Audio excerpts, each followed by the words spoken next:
করেছেন মাত্র 2860 বল, যা সবচেয়ে কম বলে 4000 রান করার রেকর্ড। বিরাটের পর তিনি একমাত্র ভারতীয় যার 3 ফরম্যাটে এই রান রয়েছে। আরও একটি অনন্য রেকর্ড করেন রোহিত।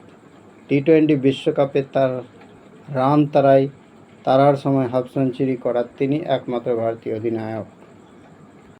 ওয়েলকাম মাই চ্যানেল, আসসালামু আলাইকুম। টপকে গেলেন ধোনিকে। বিশ্বকাপের প্রথম ম্যাচে একগুচ্ছ রেকর্ড করলেন রোহিত শর্মা। টি-20 বিশ্বকাপের প্রথম ম্যাচে আয়ারল্যান্ডের বিরুদ্ধে সহজেই জয় পেয়েছে টিম ইন্ডিয়া। মাত্র 97 রান তাড়া করতে নেমে অধিনায়ক রোহিত শর্মা করেছেন 52 রান। তারপরেই চোট পেয়ে যান তিনি, কিন্তু ততক্ষণে করে ফেলেছেন একগুচ্ছ রেকর্ড। আয়ারল্যান্ডকে হারিয়ে রোহিত ছাপিয়ে গেলেন ধোনিকে। টি-20 ক্রিকেটারের ভারতের হয়ে এতদিন সবচেয়ে বেশি জয়ের রেকর্ড ছিল ধোনির। তিনি জিতেছিলেন 41টি ম্যাচ। এদিন তাকে ছাপিয়ে গেলেন অধিনায়ক রোহিত শর্মা। 42টি জয় পেতে তার লাগলো মাত্র 55টি ম্যাচ। ভারতের আগের অধিনায়ক ছিলেন বিরাট কোহলি।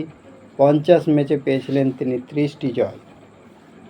একদিকে তিনি যেমন মাহের রেকর্ড ভাঙলেন, তেমনি টি-20তে একমাত্র ক্রিকেটার হিসেবে 606 মারলেন রোহিত।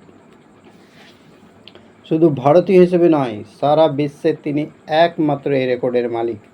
তার পিছনে রয়েছেন 553টি ছক্কা নিয়ে ইউনিভার্স বস ক্রিস গেইল। সেই সঙ্গে আইসিসির সীমিত ওভারের টুর্নামেন্টে 100টি 6 মেরেছেন হিটম্যান। এখানেই তার রেকর্ড শেষ হচ্ছে না। এদিন 52 রান করে তিনি টি-20তে টপকে গেলেন 4000 রানের গণ্ডি। বিরাট কোহলির পর দ্বিতীয় ভারতীয় ক্রিকেটার হিসেবে এই কৃতিত্ব অর্জন করলেন তিনি। তবে 4000 রান করতে তিনি নিয়েছেন মাত্র 2860 বল, যা সবচেয়ে কম বলে 4000 রান করার রেকর্ড। বিরাটের পর তিনি একমাত্র ভারতীয় যার 3 ফরম্যাটে এই রান রয়েছে। আরও একটি অনন্য রেকর্ড করেন রোহিত।